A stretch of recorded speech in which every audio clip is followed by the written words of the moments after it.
वंदे श्री प्रभु सद्गुरुं गुणनिधिं सद्भक्त कल्पद्रुमं मंदानां शरणं शरण्यममलं नाथन्पनाथाश्रयम् यत्सत्तावशजेन स्थावर भवो देहस्सुचेष्टान्वितः सोऽयं वो विदधातु वाञ्छितफलं माणिक्यकल्पद्रुमः।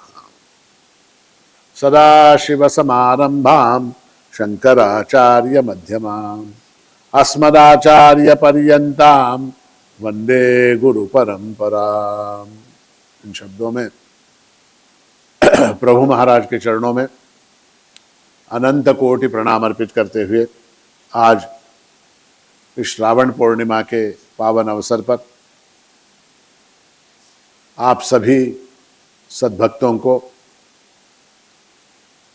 विशेषकर महिलाओं को रक्षाबंधन की शुभकामनाएं देते हुए मुझे अत्यंत प्रसन्नता की अनुभूति हो रही है। हम ये देखते हैं कि भारत की जो संत परंपरा है उसमें अधिकाधिक संतों ने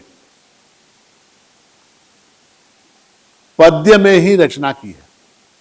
ज्यादातर आप किसी का भी चरित्र उठाकर देखिए, उत्तर भारत में तुलसीदास हुए, सूरदास हुए, कबीरदास हुए, ये सारे संत हुए।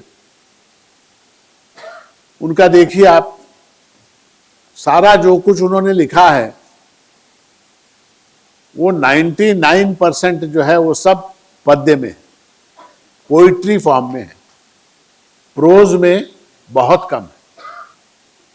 उसी तरह हमारे महाराष्ट्र की संत परंपरा है, ज्ञानेश्वर महाराज हैं, तुकाराम महाराज हैं, एकनाथ महाराज हैं, ऐसे अनेक संत महंत हमारे इस भारत भूमि पर हुए हैं। उनकी भी रचनाओं को आप देखेंगे तो वो भी पद्य में ही अधिक है। रामदास स्वामी महाराज, उनकी भी रचनाओं को आप देखेंगे तो पद्य में ही है। प्रभु महाराज और उनकी परंपरा, सारी रचनाएं 99% रचनाएं पद्य में है, गद्य में बहुत कम। तो उसका कारण क्या है? अच्छा, सबसे बड़ी बात मैं आपको बताना भूल गया, भगवत गीता भी पद्य में है, पद्य में है। तो उसका कारण क्या है? तो उसका कारण यह है कि एक तो मन में उठने वाले भाव को पद्य में जितनी सुंदरता से अभिव्यक्त किया जा सकता है उतनी सुंदरता गद्य में कभी नहीं आ सकती। Poetry is the spontaneous overflow of powerful emotions recollected in tranquillity, ऐसा कहा गया है। भावनाएं जो हैं, उन भावनाओं के ऊपर जब हम शांतिपूर्वक विचार करते हैं तब काव्य का जन्म होता है। Poetry is spontaneous overflow of powerful emotions recollected in tranquillity. एक तो ये बात हुई। दूसरी बात यह है कि इन सब संतों का उद्देश्य उपदेश करना था।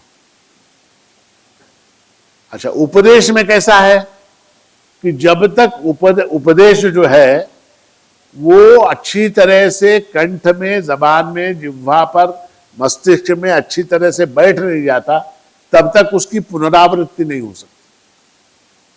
गद्य में क्या है, आप जो है गद्य में अगर मान लीजिए 200 पृष्ठों की किताब है, 200 पेजेस की किताब है, उसको आप कंठस्थ कर सकते हैं क्या? नहीं कर सकते। पद्य को, गीत को आप याद कर सकते हैं और फिर उसको गुनगुना सकते हैं। तो गुनगुनाने के माध्यम से क्या होगा कि श्रवण होगा, मनन होगा, निधिध्यासन होगा, ये सारी चीजें पद्य में विशेष रूप से हो जाती हैं। तो इसलिए सभी संतों का विपुल ऐसा पद्य वाङ्मय हमको उपलब्ध होता है। उसमें भी प्रभु महाराज का जो पद्य वाङ्मय है, प्रभु महाराज की परंपरा में मनोहर माणिक प्रभु महाराज, मार्तंड माणिक प्रभु महाराज आदि सभी आचार्यों की जो रचनाएं हैं, उनमें जो दो चीजें हैं, एक तो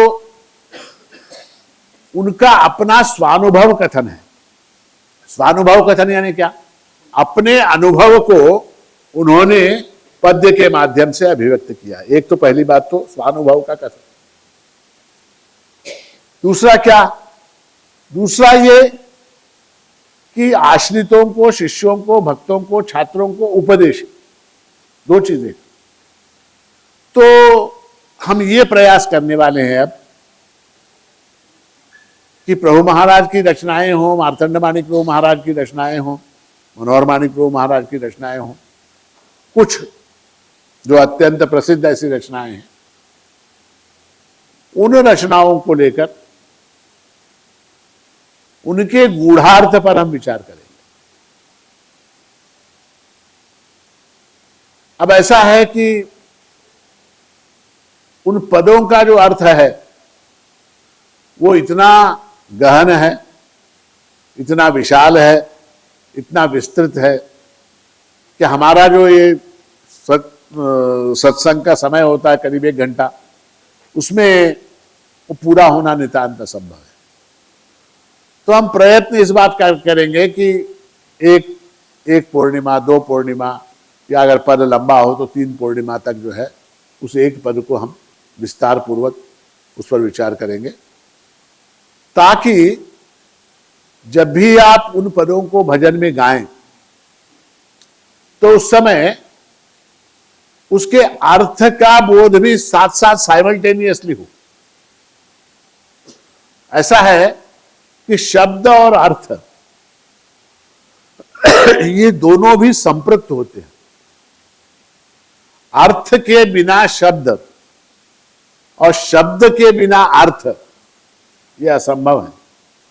इसलिए कालिदास ने कहा, वागर्थाविव संप्रक्तौ वागर्थ प्रतिपत्तये जगत पितरौ वंदे पार्वती परमेश्वरौ। वाणी और उसका अर्थ ये दोनों किस प्रकार से संप्रक्त है? जैसे शिव और पार्वती जो है, भगवान शंकर और पार्वती जिस तरह से संप्रक्त है, उस तरह से वाणी और वाणी के साथ उसका अर्थ संप्रक्त होता है। अर्थ के बिना, अर्थ को अर्थ नहीं, केवल अर्थ नहीं, अर्थ तो आप शब्द को, आजकल ऐसा हो गया, वो एक नया निकला, क्या बोलते हैं उसको, चैट जीपीटी। मालूम है आपको चैट जीपीटी ना?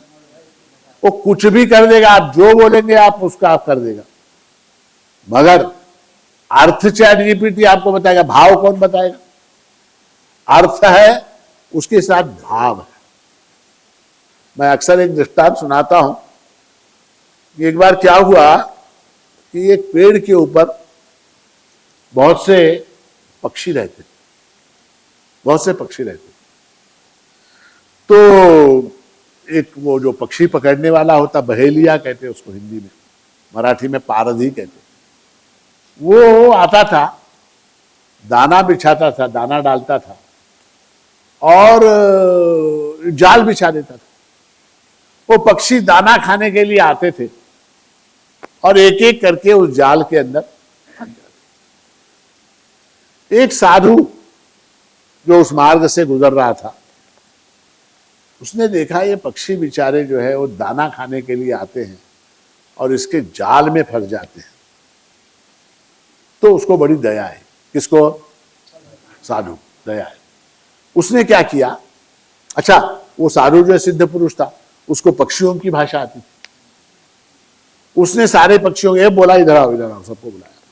बोले ऐसा है, ये बहेलिया बहुत चालाक है, बहुत चतुर है, ये दाना डालता है, जाल बिछाता है और उसके अंदर तुम लोग सब फंस जाते हो। इसलिए आइंदा जब भी वो आएगा, वो दाना डालेगा, जाल बिछाएगा, लेकिन तुमको उसके अंदर फंसना नहीं है, उसके अंदर जाना नहीं है, उस जाल के अंदर। ये उसने उन सारे पक्षियों को बार बार बार बार बोल के कंठस्थ करवा दिया, बाय हार्ट कंठस्थ करवा दिया।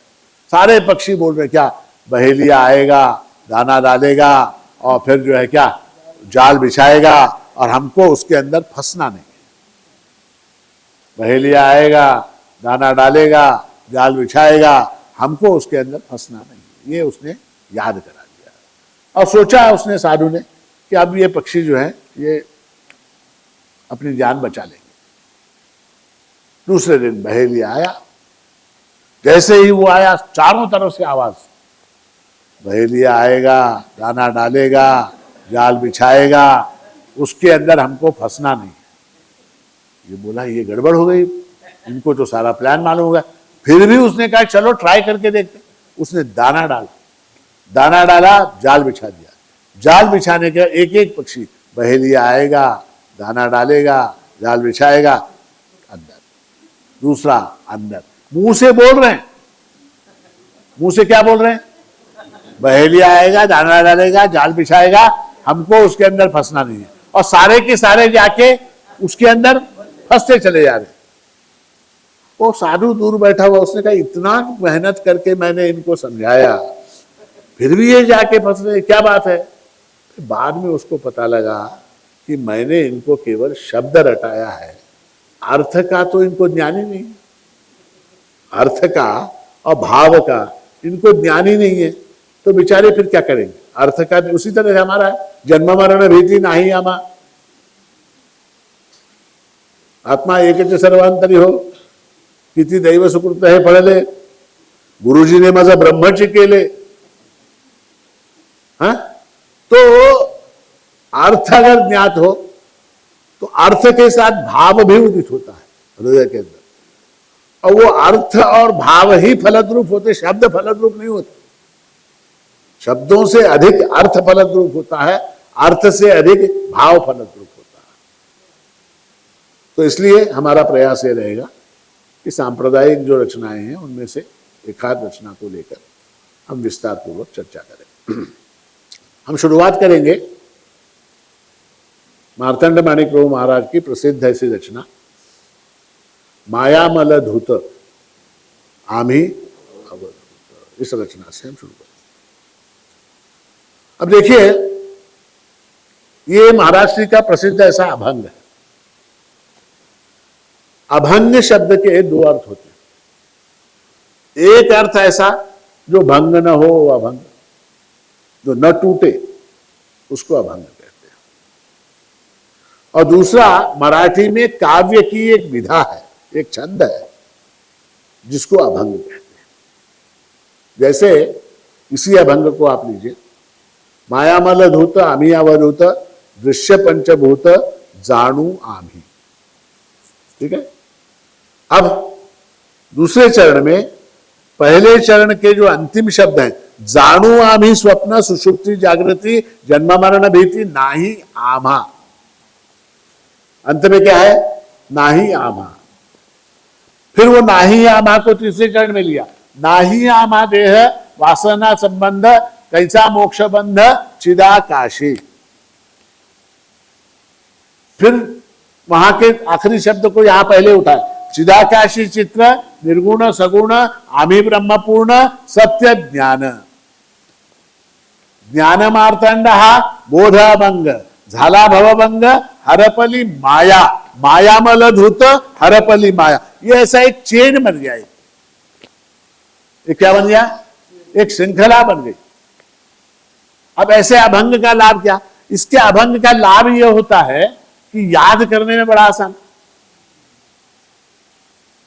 मायामल धूत आम्ही अवधूत दृश्य पंच, दो लाइन याद कीजिए बस, बाकी याद करने की आवश्यकता। जाणू जैसे ही जाणू आम्ही कहा, जाणू आम्ही स्वप्न सुषुप्ति जागृति जन्म मरण भीति नाही आमा, नाही आमा, नाही आमा देह वासना संबंध कैसा मोक्ष बंध चिदाकाश। तो याद करने में आसानी होती है। तो इसलिए संत श्रेष्ठ तुकाराम महाराज ने, ज्ञानेश्वर महाराज ने और अन्य एकनाथ महाराज ने वगैरह अनेक अनेक अनेक अभंग लिखे हैं। प्रभु महाराज ने भी अनेक सैकड़ों अभंग लिखे हैं। उनमें से एक अभंग हम ले रहे हैं, मायामल धूत आम्ही अवधूत दृश्य पंचभूत जाणू आम्ही, उसका पहला चरण है। अब सबसे पहला सवाल यह है, माया यानी क्या? माया यानी क्या?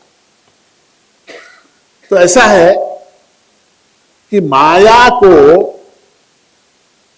माया का वर्णन या माया के स्वरूप का लक्षण जो है वो स्वयं वेद भी नहीं कर सके। अगर माया समझ में आ गई तो फिर माया कहां रही हो? माया अगर समझ में आ गई तो फिर माया कहां रही? आपने जादूगरों के खेल देखे? जादूगरों के खेल, वो जादूगर क्या करता है, एक बहुत बड़ा पिंजरा होता है उसके पास, बहुत बड़ा पिंजरा होता है, और उस पिंजरे के अंदर एक टाइगर बाघ को, शेर को लेके आता है स्टेज के ऊपर। पिंजरे के अंदर बाघ है और खूंखार बाघ, वो अपना आवाज कर रहा है और नाखून दिखा रहा है, अपनी मूछे ये कर रहा है, ऐसा विचित्र प्रकार का शेर, असली वाला शेर। वो टाइगर को लेके, शेर को लेके जादूगर जो है वो स्टेज के ऊपर पिंजरे के अंदर शेर, और फिर वो म्यूजिक बजता है। उसके बाद जो है 1 सेकंड के लिए पिंजरे के ऊपर एक काले रंग का पर्दा ऊपर से गिरता है, एक काले रंग का पर्दा ऊपर से गिरता है, और उसके बाद फिर वो जादूगर जो है अपनी छड़ी से इशारा करके उस पर्दे को हटाता है, और जैसे ही पर्दा उठता है उस पिंजरे में से उस शेर के स्थान पर एक सुंदर कन्या दिखाई देती वहां पर। देखा आपने? हाँ, एक सुंदर कन्या जो है वहां पर दिखाई देती है पिंजरे के अंदर। शेर कहां गया? कन्या कहां से आई? अब जो है जिसको ये ट्रिक या ये जादू, ये जो कुछ किया है, भ्रम, इल्यूजन जो उसने किया, इसका रहस्य ज्ञात हो गया, वो इसको जादू बोलेगा क्या? वो इसको ये जादू है ऐसा बोलेगा क्या? वो बोलेगा ये ट्रिक है, एक कुछ पिंजरे के अंदर कुछ मैकेनिकल सिस्टम है या कुछ है, ऐसा है वैसा है, जो कुछ है वो उसका रहस्य का उद्घाटन कर देगा, मगर उसको जादू नहीं बोलेगा। जो लोग जादू बोलते हैं, हमारे जैसे आपके जैसे लोग, जो उस इल्यूजन को, उस भ्रांति को जादू बोलते हैं, वो क्या समझते हैं? उनको वो रहस्य ही नहीं मालूम, इसलिए उसको जादू बोलते। तो जितने भी लोग हम माया शब्द का उपयोग करते हैं, हमको वो माया क्या है ये मालूम ही नहीं। माया यानी क्या? व्याकरण के दृष्टि से अगर देखें, संस्कृत व्याकरण की दृष्टि से माया शब्द का अर्थ होता है माया। मा यानी नहीं, या यानी जो नहीं है उसको माया कहते हैं, जो नहीं है उसको माया कहते हैं। अब थोड़ा सा शास्त्रीय देखेंगे माया क्या होती है।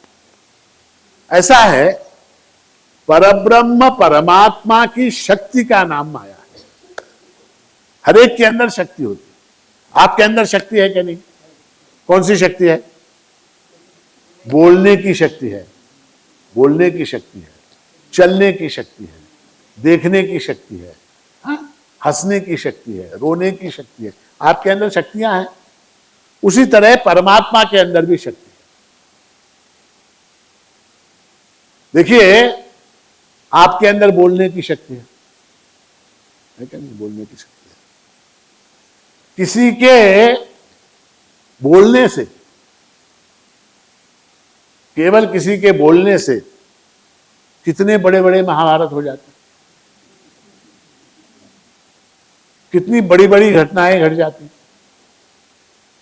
परिवार के लेवल से लेके इंटरनेशनल लेवल तक जाइए आप, किसी के बोलने से क्या हो जाता?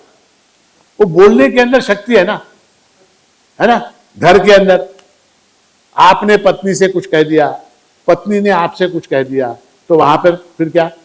मिनी महाभारत हो जाता है। घर के होता है कि नहीं होता?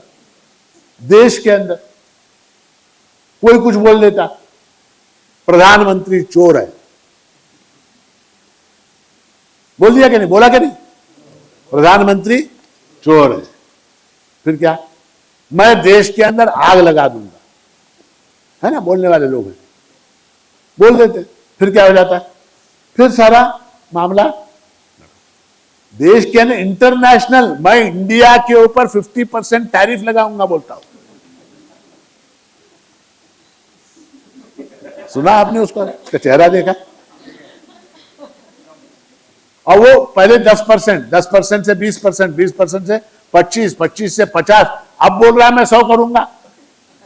उसका कोई भरोसा नहीं, बोलने से कितने बड़ा। आप देखिए, जो चीन हिंदुस्तान का दुश्मन था वो आज हिंदुस्तान का दोस्त हो गया, जो चीन रशिया का दुश्मन था वो आज क्या हो गया, रशिया का दोस्त हो गया, जो अमेरिका हिंदुस्तान का दोस्त था वो आज हिंदुस्तान का दुश्मन हो गया, जो पाकिस्तान, वो जिस पाकिस्तान को अमेरिका गालियां देता था वो पाकिस्तान जाके अमेरिका की गोद में बैठ गया। कैसे हुआ? बोलने की शक्ति, बोलने की शक्ति। तो कहने का तात्पर्य यह है कि मनुष्य इतना छोटा सा प्राणी, उसके बोलने से इतना हो जाता है, बोलने की शक्ति से, तो परमात्मा की जो शक्ति होगी वो कितनी पावरफुल होगी, कल्पना करके देखिए, कल्पना करके देखिए।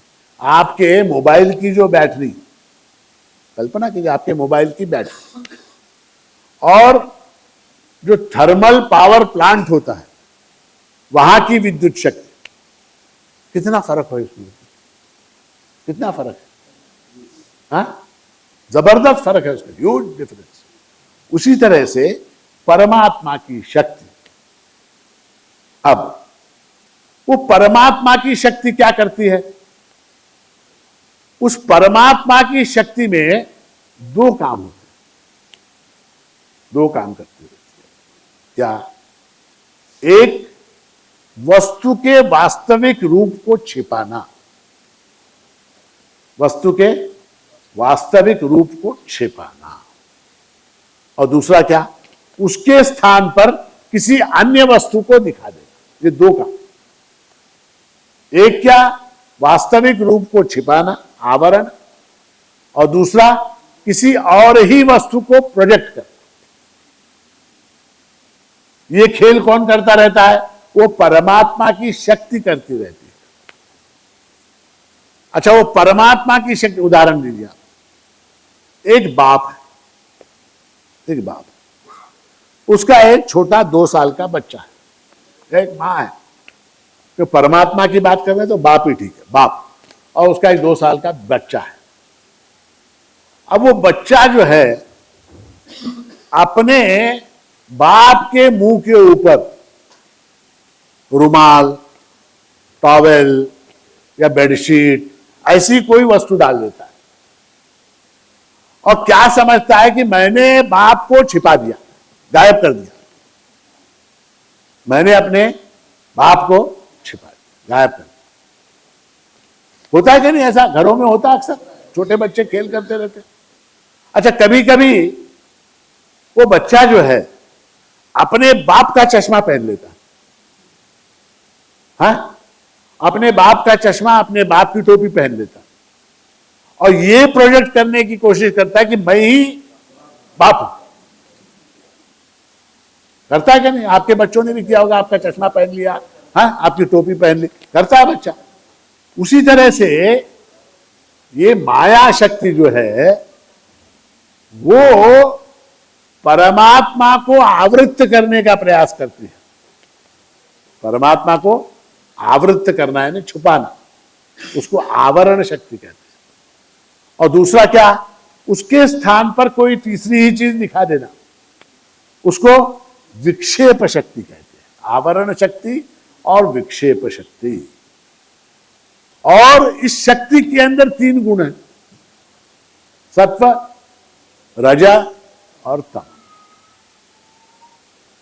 और परमात्मा वास्तव में कुछ करता ही नहीं है, परमात्मा वास्तव में कुछ नहीं करता, सारा काम उसकी शक्ति करती रहती है, सारा काम शक्ति करती रहती है, परमात्मा कुछ नहीं करता।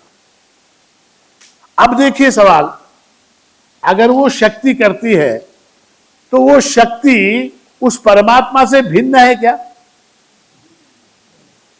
जैसे मेरे बोलने की शक्ति मुझसे भिन्न है क्या? मुझसे। अच्छा, अभिन्न है क्या? मैं यानी मेरे बोलने की शक्ति, ऐसा है क्या? अभिन्न भी नहीं। मेरे बोलने की शक्ति मुझसे भिन्न है और मेरे बोलने की जो शक्ति है वो मुझसे अभिन्न भी है। समझ में आया? कंसेप्ट समझ में आया? मैं यानी मेरे बोलने की शक्ति नहीं, we are not the same. I am different and the power of speaking that I possess is different from me, ठीक है? But that power of speaking, वाणी की जो मेरी शक्ति है, वो मेरे बिना रह सकती है क्या? नहीं रह सकती। तो वो मुझसे अभिन्न है, अभिन्न भी है, भिन्न भी है। अच्छा, दूसरा, ये जो माया है इसको हम सत्य बोल सकते हैं क्या? रियल बोल सकते हैं क्या? क्यों नहीं बोल सकते रियल? इसलिए रियल नहीं बोल सकते क्योंकि there cannot be two real things. परमात्मा एक अकेला सत्य है, उसके मुकाबले में कोई और सत्य नहीं हो सकता, उसके अलावा जो है वो असत्य ही है। तो माया को हम सत्य बोल सकते हैं क्या? नहीं बोल सकते, सत्य नहीं। अच्छा, उसको असत्य बोल सकते हैं क्या? असत्य यानी क्या? Non existent. असत्य बोल सकते हैं क्या? असत्य भी नहीं बोल सकते उसको। माया को न सत्य बोल सकते हैं न असत्य बोल सकते हैं। अच्छा, सदसत बोल सकते हैं क्या? ऐसा कुछ होता ही नहीं है। सत असत ऐसा कुछ होता ही नहीं है। तो फिर क्या? फिर उसके लिए शास्त्रों ने शब्द तैयार किया नया वाला, सदसत विलक्षण। सत असत से अलग जो है वो माया है, वो परमात्मा की शक्ति, जिसको एक्सप्लेन नहीं किया जा सकता, जिसको समझाया नहीं जा सकता, जिसकी कोई रीजनिंग नहीं है, उसको माया कहते हैं। और ये जगत भ्रम जो है, ये सारा पंच महाभूतात्मक जगत जो है वो माया का कार्य है। जैसे प्रभु महाराज ने कहा, मायेचा पसारा हा जग सारा।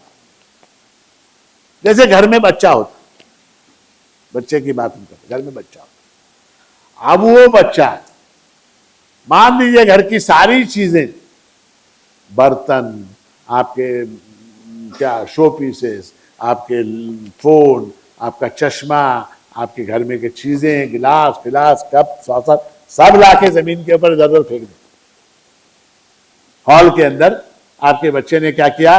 चमचे, कटलरी, कप, सॉसर, बर्तन, भांडे, सारी चीजें, चश्मा, मोबाइल और जो है वो सब किताबें सब लाके बिके। किसने किया? आपने किया क्या? आपके बच्चे ने किया। तो माया जो है, मायेचा पसारा हा जग सारा। जगत कैसा है? उस माया का खेल है ये सब। जगत जो है वो माया का खेल है। अब देखिए, हमको जितने दुख होते हैं, हमको जितने कष्ट होते हैं, हम जीवों को, we are all part of that same. वो जो बड़ा गेम माया कर रही है, उसके हम सब एक छोटे छोटे क्या घटक हैं। हम छोटे छोटे घटक हैं उसके, उस बड़े गेम के, उस बड़े वाले गेम के। जैसे चेस का गेम होता है ना, उसके अंदर वो प्यादों को, हाथी को, घोड़े को, वजीर को खिसका के लोग खेलते हैं। उस तरह से माया खेल कर रही है। और इसके अंदर हम सब क्या है? हम सब उसके अंदर प्यादे, वजीर, घोड़े हैं। उसकी हमको कितनी पीड़ा हो रही है, इसका उनको कुछ लेना देना नहीं। हमको उसमें कितनी तकलीफ हो रही है, उससे उनको कोई मतलब नहीं। इट्स ए गेम, मजा आ रहा। एक्सप्लेन नहीं कर सकते उसको माया। देखिए, जो लोग साइंस पढ़े हैं थोड़ा सा, वो लोग ध्यान दें। पानी, पानी का कंपोजिशन क्या है? H2O। H2 यानी क्या? हाइड्रोजन के दो मॉलिक्यूल्स, हाइड्रोजन के दो मॉलिक्यूल्स ऑक्सीजन का एक बन के मिक्स हो जाए तो पानी हो जाए। अब हाइड्रोजन एक ज्वलनशील पदार्थ है, जलने वाला पदार्थ। हाइड्रोजन क्या है? ज्वलनशील पदार्थ है। हाइड्रोजन गैस जो है वो थोड़ा सा भी कहीं लाइटर अगर नजदीक रखा भी होगा, अगरबत्ती भी जल रही होगी तो धमाका हो जाएगा। ऐसी चीज है हाइड्रोजन, ज्वलनशील पदार्थ। ऑक्सीजन क्या है? ज्वलन में सहायभूत पदार्थ है। बगैर ऑक्सीजन के ज्वलन संभव नहीं है। बगैर ऑक्सीजन के ज्वलन जो है वो संभव नहीं है। तो दोनों भी जलाने वाले हैं। किंतु देखिए माया का खेल कैसा है, इन दोनों को मिलाने के बाद वो आग को बुझाने वाला बन जाता है। कैसा है क्या नहीं? चमत्कार। इसका कोई एक्सप्लेनेशन है क्या? ये ऐसे ही है। पिंजरे के अंदर बाघ था, जादूगर ने पर्दा डाला, पर्दा निकाला, वहां क्या हो गई? वहां सुंदर कन्या हाथ हिलाते हुए आपको सबको टाटा बाय बाय करते हुए। ऐसे ही है जादू। बस हाइड्रोजन के दो मॉलिक्यूल और ऑक्सीजन का एक मॉलिक्यूल मिलाने के बाद वहां भयंकर आग लगनी चाहिए। वहां पर आग लगनी चाहिए क्योंकि वो ज्वलनशील, ये ज्वलन में सहायभूत, इसके बगैर ज्वलन संभव नहीं है। वो जलने वाला, दोनों को मिला दो तो जल जाना चाहिए। जलता नहीं है, वो बुझाने वाला पदार्थ बनता है माया। और इसको विद्वानों ने, ज्ञानियों ने इस माया को मल कहा है। मल, मल यानी क्या? मल यानी डर्ट। जैसे ये कपड़ा, ठीक है, अब ये कपड़ा पहन के मैं इधर उधर जाऊंगा, उधर जाऊंगा, इसके ऊपर धूल मिट्टी वगैरह लग जाएगी, वो मल हो जाए। या शरीर के ऊपर भी मल जमा हो जाता है। अब माया को मल क्यों कहा? मल इसलिए कहा क्योंकि वो जो माया है वो परमात्मा के स्वरूप के अंदर, स्वरूप के ऊपर जो है लगे हुए छोटे छोटे वो दाग, इसको ऐसे झटक दो तो निकल जाता है। मल यानी क्या? मल यानी टैटू नहीं। आजकल लोग जो है ना, शरीर के ऊपर बिच्छू और सांप, पता नहीं क्या क्या सब यहां पर ऐसे बना लेते हैं। वो साबुन से धोने से जाता है क्या? नहीं जाता। मल यानी टैटू नहीं है, मल यानी धूल है, जिसको झटक दो तो निकल जाता है। केवल झटकने की आवश्यकता है, झटक दो तो निकल जाता है। इसलिए महाराष्ट्री उस मल को माया मल कहते हैं।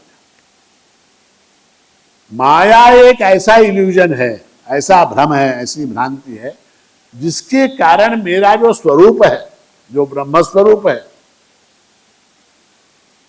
वो छिप जाता है।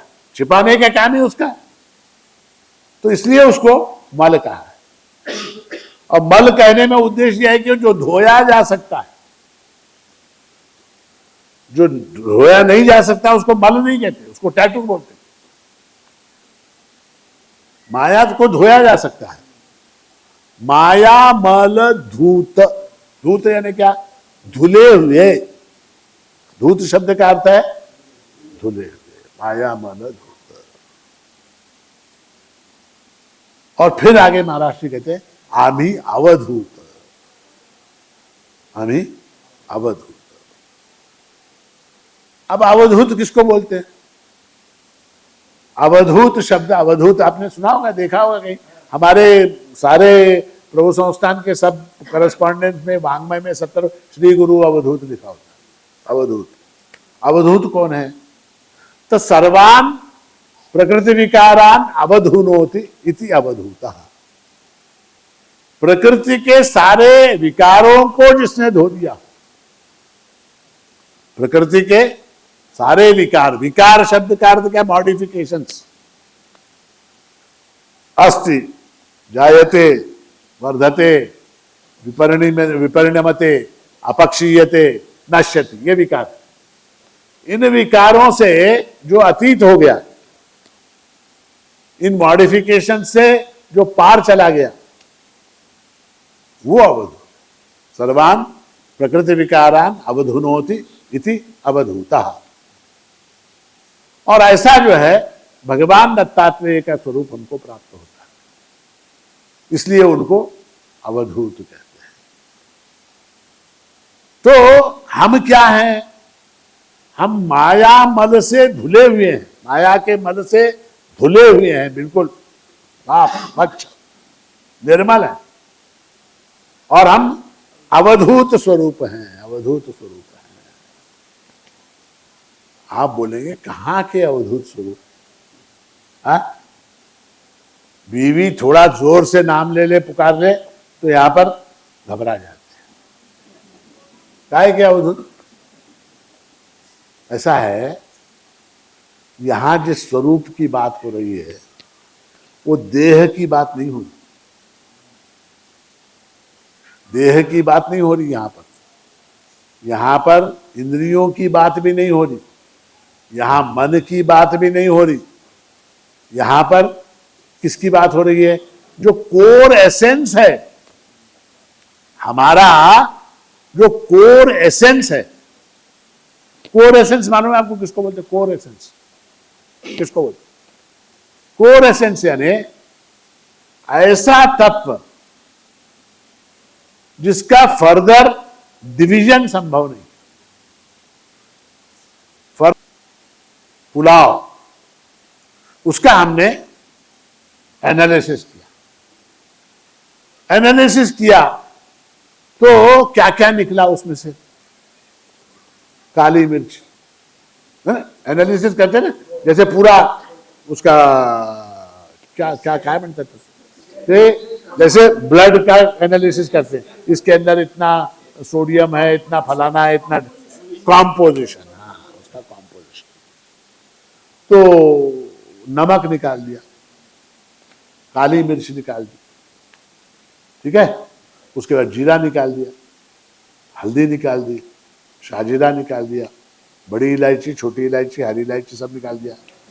वो सब निकालते निकालते निकालते निकालते फिर क्या रहा उसके अंदर? पानी, पानी निकाल दिया। पानी के बाद रहा उसके अंदर चावल। अब उस चावल का जो दाना है उसका फर्दर डिवीजन संभव है क्या?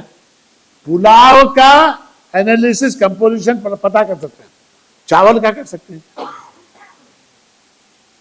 पुलाव आप बना सकते हैं, चावल बना सकते हैं। तो इसका मतलब क्या हुआ? Core essence of pulao is what? चावल, कोर एसेंस। उसी तरह से हमारा जो व्यक्तित्व है, हमारे व्यक्तित्व का कोर एसेंस क्या है? हमारे व्यक्तित्व का कोर एसेंस जो है वो हमारा अपना कॉन्शियसनेस है, अवेयरनेस हमारे अंदर है, जिसको शास्त्र में आत्मा कहा गया है, जिसको मैं बोलचाल की भाषा में मैं कहता हूं। कोर एसेंस क्या है? मैं, अहम, आई, ये कोर एसेंस है। उस आई के ऊपर ये सारा क्रिस्टलाइजेशन हुआ है, उस अहम के ऊपर, उस मैं के ऊपर ये मेरी बॉडी, ये मेरा मन, ये मेरा हाथ, ये मेरा पैर, ये मेरे बाल, ये मेरी पत्नी, ये मेरे बच्चे, ये मेरा घर, ये मेरा मोबाइल। कहां से, कैसे, कहां से? जैसे वो संक्रांति में ये बनाते क्या? तिलगुड़। आता है बनाना किसी को? झूठ मत बोलो। कैसा बनाते, कैसा बनाते वो, कैसा बनाते? तिल लेके, अब कोई नहीं बनाता, बाजार में जाके पैसा फेंको, तमाशा देखो। पहले हमारे जमाने में हमारे आजी वगैरह जो है वो तिल को लेके, वो तिल को ऐसे तवे के ऊपर धीरे धीरे भूनते हुए एक एक बूंद शक्कर का पाक उसके अंदर, वो धीरे धीरे धीरे धीरे उसके ऊपर चढ़ता चला जाता था। वो तिल छुप जाता था और उसके ऊपर शक्कर का एक एक आवरण उसके ऊपर चढ़ जाता। तो उस तिल का, वो जो शक्कर मीठा वाला जो संक्रांति वाला तिल होता है, उसका कोर एसेंस क्या है? तिल है, तिल है। उसके ऊपर वो कांटेदार कांटेदार कांटेदार कांटेदार ऑरेंज कलर का, ब्लू कलर का, ग्रीन कलर का, व्हाइट कलर का वगैरह जो शुगर कोटिंग है, वो उसी तरह से आत्मा जो आई है, मैं हूं, उस मैं के ऊपर ये सारे कोटिंग्स हैं। कौन से? My body, my mind, my heart, my wife, my child, my house, my mobile, ये सारा कुछ, माय बैंक बैलेंस, सब कुछ, सब कुछ जो है उस आई के ऊपर, आत्मा के ऊपर का कोटिंग है। ठीक है? तो आत्मा यानी कोर एसेंस, उसकी बात करें। और वो कोर एसेंस कैसा है? मायामलधूत आभी अवधूत। एक और बात ध्यान दीजिए, संत जो होते हैं उनकी दृष्टि इतनी व्यापक होती है कि वो मैं नहीं बोलते। मायामलधूत मी अवधूत ऐसा नहीं है, वहां समष्टि का विचार है। आमी अवधूत, समष्टि का विचार, मी अवधूत नहीं। हालांकि आमी के अंदर मी आता, मी मराठी का मी, वो मराठी का मी जो है मराठी के आमी का एक पार्ट है।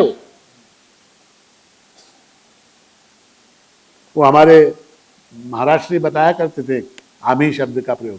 आम्ही सर्व बैल गाडीत बसून काल देवळाला गेलो होतो। काय झालं? आम्ही सर्व बैल काल गाडीत बसून देवळाला गेलो होतो। नहीं, वैसा नहीं है महाराज। आम्ही सर्व काल बैल गाडीत बसून देवळाला गेलो। तो आम्ही के अंदर मैं हूं, मैं उसका पार्ट। तो माया मदद होता, आम्ही अवधूत। फिर आगे महाराष्ट्र कहते हैं दृश्य पंचभूत जाणू आम्ही, दृश्य पंचभूत जाणू आम्ही। अब यहां पर थोड़ा सा दिमाग के ऊपर जोर देने की आवश्यकता है। देखिए, जो लोग दिमाग का उपयोग करेंगे उनको फटाक से समझ में आ जाए, जो लोग नहीं करेंगे उनको समझ में नहीं आए। देखिए, जगत के अंदर जितनी भी वस्तुएं हैं उन सब का क्लासिफिकेशन हम कैसे कर सकते? क्लासिफिकेशन करना हम कैसे करेंगे? अब जनरल सबसे पहला क्या, महिलाएं पुरुष, ये एक तरीका हो सकता है। दूसरा क्या, हिंदू मुस्लिम क्रिश्चियन, ऐसा भी कर सकते। तीसरा क्या, ऐसा भी कर सकते क्या, general class, OBC, backward, SC ST, ऐसा भी कर सकते। या ऐसा कर सकते हैं बीजेपी, शिवसेना, उबाठा एंड क्या ऐसा भी कर सकते क्लासिफिकेशन, ऐसा भी कर सकते, किसी भी तरह से कर सकते। इंडियंस, पाकिस्तानीज, एशियंस, यूरोपियंस, कुछ भी कर सकते। शास्त्र ने ऐसा कुछ नहीं किया। शास्त्र ने क्लासिफिकेशन जो किया है वो किया है सब्जेक्ट एंड ऑब्जेक्ट। क्या बोलते हैं उसको? Subject and object. दो ही तरह के पदार्थ जगत में। कोई भी वस्तु या तो वो सब्जेक्ट हो सकती है या वो ऑब्जेक्ट हो सकती है। इसको हिंदी में कहेंगे तो कोई भी वस्तु या तो दृष्टा हो सकती है या दृश्य हो सकती है। इसको समझेंगे कैसे? ऐसा है कि मैं इन सारी वस्तुओं को जान रहा हूं, ठीक है? ये पुरुष बैठे हैं, यहाँ ये बालक बैठा है, बहुत स्मार्ट है ये, यहाँ ये महिलाएं बैठी हैं, और ये हॉल है, वहाँ वो फोटोग्राफर खड़ा है, यहाँ ये हारमोनियम वाले, पेटी वाले वगैरह बैठे हैं, ये सारा मैं जान रहा हूं, ठीक है। तो इनको जानने वाला वो क्या है? वो सब्जेक्ट, वो सब्जेक्ट जो इनको जान रहा है। और जानने में आने वाली जितनी वस्तुएं हैं वो सब ऑब्जेक्ट, वो सब ऑब्जेक्ट। अब यहां देखिए, आपके लिए मैं ऑब्जेक्ट हूं, आपके लिए मैं ऑब्जेक्ट हूं, दृश्य हूं, और आप क्या हैं? दृष्टा, आप दृष्टा हैं। मेरे लिए मैं दृष्टा हूं, आप। उसी तरह से आप जगत की वस्तुओं को देखिए, जगत की जितनी वस्तुएं हैं वो सब ऑब्जेक्ट में आती हैं, मेरे अलावा। मेरे अलावा जगत की जितनी वस्तुएं हैं वो सब दृश्य बन जाती हैं। कैसे? मेरा हाथ, मेरा हाथ, I can feel it, I can experience it, I know it, मेरा हाथ, तो ये मेरे लिए ऑब्जेक्ट हो। माय हेयर, मेरे बाल, मैं देख सकता हूं, अनुभव कर सकता हूं, जान सकता हूं, ऑब्जेक्ट हो, दृश्य हो। मेरा घर, मेरा घर भी मेरे लिए ऑब्जेक्ट है। मेरी पत्नी ऑब्जेक्ट, मेरे बच्चे ऑब्जेक्ट। अच्छा, सब्जेक्ट जो है वो ऑब्जेक्ट को जान सकता है और सब्जेक्ट अपने आप को नहीं जान सकता। जिस जिस वस्तु को मैं जान सकता हूं, अनुभव कर सकता हूं, देख सकता हूं, फील कर सकता हूं, वो मेरे लिए ऑब्जेक्ट, वो मेरे लिए ऑब्जेक्ट। और जिसको मैं फील कर रहा हूं, उन ऑब्जेक्ट्स को जानने वाला जो है वो सब्जेक्ट, वो सब्जेक्ट। अब देखिए, सब्जेक्ट एक होता है, ये सारे कोरोलरीज हैं, एक नियम में से दूसरा नियम, दूसरे नियम में से सब्जेक्ट हमेशा क्या होता है? एक होता है, सब्जेक्ट एक होता है। ऑब्जेक्ट्स कितने होते हैं? लाखों करोड़ों ऑब्जेक्ट्स हो सकते हैं, लाखों करोड़ों ऑब्जेक्ट्स हो सकते हैं। सब्जेक्ट हमेशा एक और ऑब्जेक्ट अनेक। अच्छा, ऐसा कुछ संभव है क्या कि सब्जेक्ट ऑब्जेक्ट बन जाए और ऑब्जेक्ट सब्जेक्ट बन जाए? ऐसा हो सकता है क्या? सोच के देखिए। सब्जेक्ट दृष्टा है, वो दृश्य बन जाए और दृश्य जो है वो दृष्टा बन जाए, ऐसा हो सकता है क्या? ऐसा कभी नहीं हो सकता। मैं मेरा घर बन सकता हूं क्या? मैं मेरा घर बन सकता हूं क्या? मैं मेरी पत्नी बन सकता हूं क्या? कितनी भी साड़ी पहन लूं, वो नाटक में, ड्रामा में वगैरह पहनते ना, तो मैं जितनी भी साड़ियां लपेट लूं, मैं मेरी पत्नी नहीं बन सकता, मैं मेरा घर नहीं बन सकता, मैं मेरा पुत्र नहीं बन सकता, मैं मेरा हाथ नहीं बन सकता। तो मैं और मेरे अनुभव में आने वाली वस्तुएं, सब्जेक्ट और ऑब्जेक्ट, दृष्टा और दृश्य, इनके अंदर हमेशा भेद रहता, इनके अंदर हमेशा भेद रहता। दृष्टा और दृश्य के अंदर हमेशा भेद होता है। जब तक भेद ना हो तब तक दृष्टा दृश्य का संबंध ही नहीं बनता। जब तक, देखिए, लोग चश्मा लगाते, लोग चश्मा लगाते, चश्मा आपको दिखाई देता है क्या? जिन लोगों ने चश्मा लगाया उनसे मैं पूछ रहा हूं, आपको क्या दिखाई देता है? चश्मा दिखाई देता है, जगत दिखाई देता है? चश्मा क्यों नहीं दिखाई देता? क्योंकि वो बहुत नजदीक है। आप चश्मे को हटा के ऐसे पकड़िए, वाटवे से धरा, आता दिसतो की नाही चष्मा? आता चष्मा दिसतो, लावल्यावर दिसत नाही, लगाने के बाद नहीं दिखता, चश्मा नहीं दिखता। क्यों? क्योंकि अत्यंत नजदीक है वो चश्मा। तो दिखने वाली वस्तु, दिखाई देने वाली वस्तु अगर मुझसे दूर होगी, अगर मुझसे भिन्न होगी, अगर मुझसे अंतर पर होगी, तभी वो दृश्य बनेगी, अन्यथा वो दृष्टा में ही सम्मिलित हो जाएगी। समझ में आया बात? तो यहां महाराज श्री कह रहे हैं, ये दृष्टा और दृश्य के कंसेप्ट को अगर समझ में आ गया आपको, तो आधा वेदांत आपको आ गया। सब्जेक्ट ऑब्जेक्ट रिलेशनशिप जिसको बोलते हैं अंग्रेजी में, दृष्टा और दृश्य, इनके संबंध को अगर आपने जान लिया तो आधा वेदांत आपको आ गया। समझ में आई बात? जो बुद्धिमान है उनको समझ में आती है। समझिए ना, मैं दृष्टा हूं, मैं वस्तुओं को जानने वाला हूं। I am the experiencer, experiencer, and the word is what? Experienced, experienced, ed.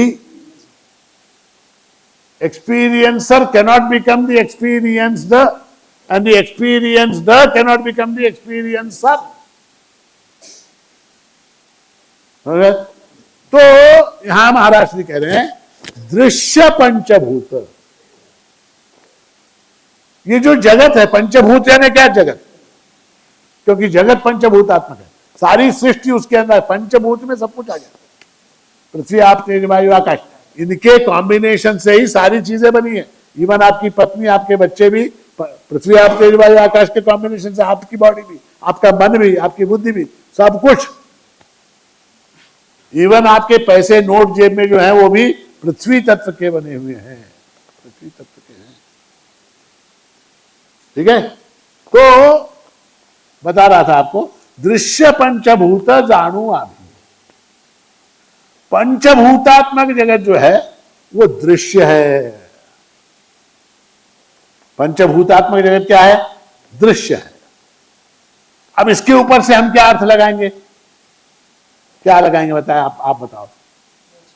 दृश्य पंचभूत, ये जगत जो है दृश्य है, जगत इज एन ऑब्जेक्ट, इससे हम क्या अर्थ लगाएंगे, क्या हो जाएगा, कोरोलरी क्या हो जाएगी? जगत इज नॉट द सब्जेक्ट, है कि नहीं? जगत ऑब्जेक्ट आहे, जगत ऑब्जेक्ट आहे, दृश्य पंचभूत हे सगळं ऑब्जेक्ट आहे. म्हणजे काय झालं, it is not the experiencer, it is the experienced. आणि ज्या अर्थी हे सगळं दृश्य आहे त्या अर्थी त्या जगताला जाणणारा मी कोण? मी द्रष्टा आहे. I am the observer, I am the observer not the observed. मी द्रष्टा आहे, मी जाणणार आहे. अच्छा, आता ह्याच्यामध्ये पुन्हा बघा, म्हणजे देखिए कि कैसा चमत्कृतिपूर्ण शब्द रचना है. दृश्य पंचभूत जाणू आम्ही, इसका अर्थ क्या निकला? पंचभूतों को मैं दृश्य के रूप में जानता हूं. एक हुआ, पंचभूतों को मैं दृश्य के रूप में जानता हूं. मैंने क्या, वो मेरा स्वरूप नहीं है, वो मेरा स्वरूप नहीं है, मुझसे भिन्न है वो. दूसरा अर्थ क्या? दूसरा अर्थ ये, चूंकि ये पंचभूत दृश्य है. क्यों दृश्य है? क्योंकि मैं इनको जानता हूं इसलिए दृश्य है. मैं इनको जानता हूं इसलिए ये दृश्य हो गए. जैसे देखिए, सारा व्याकरण से जाते, व्याकरण की दृष्टि से जाते. जब मैं ये कहता हूं मेरी धोती, मेरी धोती, तो मेरी धोती का अर्थ क्या है? मेरी धोती, इसका अर्थ क्या है? उसका अर्थ यह है कि मैं अलग हूं और मेरी धोती अलग. अगर वहां संबंध ना होता, षष्ठी विभक्ति का प्रयोग ही नहीं होता. मेरी धोती, उसी तरह से मेरा घर, कभी मेरा घर और मैं एक हो सकते हैं क्या? मेरा घर अलग, मैं अलग. मेरा शब्द ही इसको दर्शाता है कि मैं और वो अलग है. या मैं घर बोलते थे, आई हाउस, कोई बोलता है क्या? आई हाउस इज इन बैंड्रा, ऐसा कोई बोलता है क्या? नहीं, my house is in Bandra. है? तो जब माय बोलते हैं तो तुम आ गए, तुम्हारे तुमसे संबंधित वो वस्तु आ गई. दो अलग अलग चीजें बन के माय बनता है. उसी तरह से my legs, my hands, my head, मेरा सर, मेरी आंखें, मेरे कान, तो क्या हो गए? ये भी मुझसे, my wife, my children, my money, अलग हो गए, तुम्हारा स्वरूप नहीं हो। वो सब क्या है? वो सब तुम्हारे लिए ऑब्जेक्ट, वो सब तुम्हारे लिए ऑब्जेक्ट। दृश्य पंचभूत जाणु आमी में विचार करने की बात यह है, पहली बात तो यह है पंचभूत दृश्य है। पंचभूत क्या है? दृश्य है, ऑब्जेक्ट्स हैं, इनको मैं जानता हूं, एक है। दूसरा, पंचभूत दृश्य है क्योंकि मैं इनको जानता हूं। लॉजिक आ गया, जिस जिसको मैं जानता हूं वो दृश्य हो जाता है। और नियम यह है कि दृष्टा हमेशा कॉन्शियस होता है, चेतन होता है, और सारे दृश्य जड़ होते हैं। ये नियम है। दृष्टा जो है, जानने वाला, ऑब्जर्वर, सब्जेक्ट जो है, वो हमेशा चेतन होता है। अब जैसे ये टेबल है, ये टेबल दृष्टा है क्या? जानने वाला है क्या? ऑब्जर्वर है क्या? इसने एक्सपीरियंसर है क्या? इसने एक्सपीरियंस किया क्या महाराज मुझको मार नहीं किया? जड़ हो। मैं जो बार बार इस टेबल को थपथपा रहा हूं, मार रहा हूं इसको, मैं ये जानता हूं कि मैं इस टेबल को मार रहा हूं, वो अवेयरनेस मेरे अंदर है, तो मैं चेतन हूं। ये आप बोलेंगे ये सारे लोग ये चेतन है क्या जड़ है? मेरी दृष्टि में ये सब जड़ है। क्यों? क्योंकि I can see only their bodies, I cannot see the आत्मा।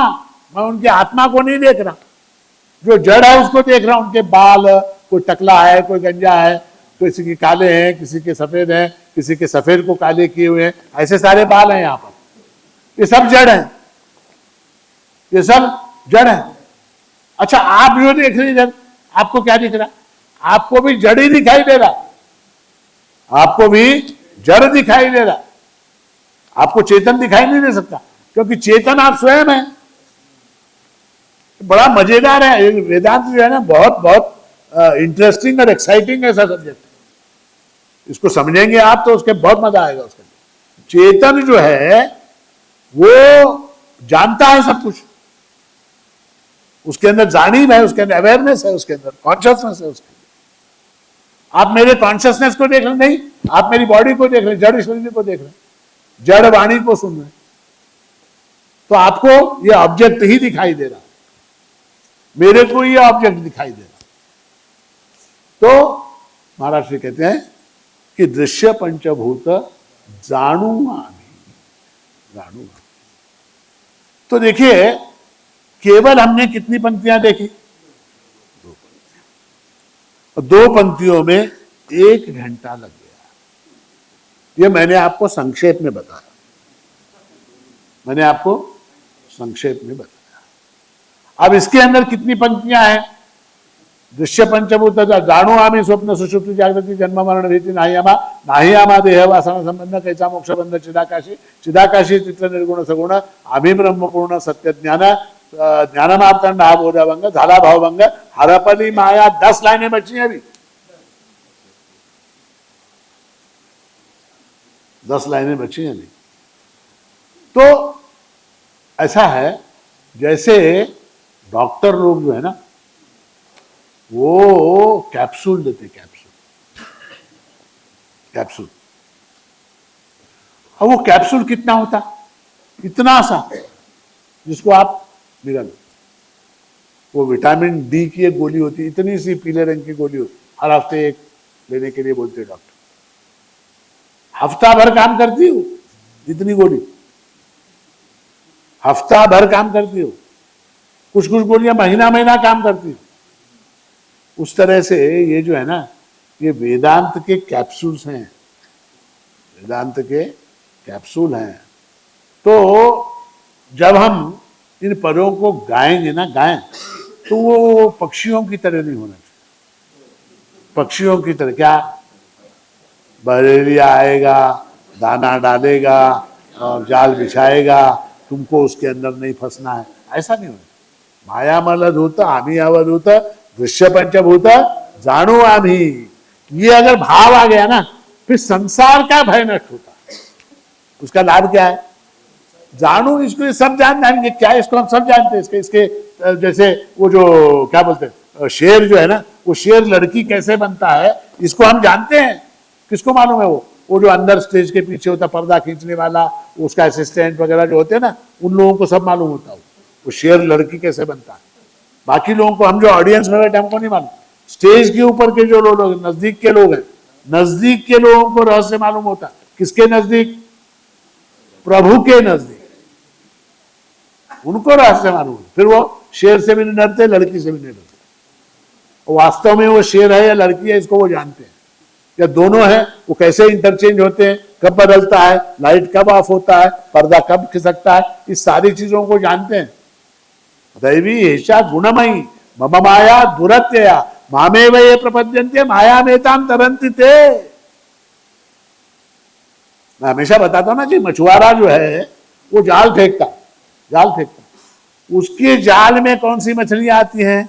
जो मछलियां मछुआरे के पैर से दूर होती हैं वो जाल में फंसती है। जो अत्यंत नजदीक पैर के पास ही होती है वो जाल में फंसती है क्या? नहीं फंसती। तो माया से पार अगर पाना है तो प्रभु के चरणों का आश्रय करना ही पड़ेगा, तभी ये बोध होगा। तो ये बोध जो है आपको हो, सबको, यही इस बात का, इस सारे उपक्रम का प्रयास है।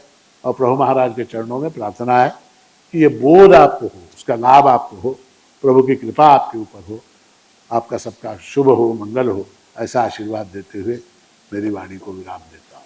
अवधूत चिंतन श्री गुरुदेव दत्त सद्गुरु माणिक प्रभु महाराज की जय।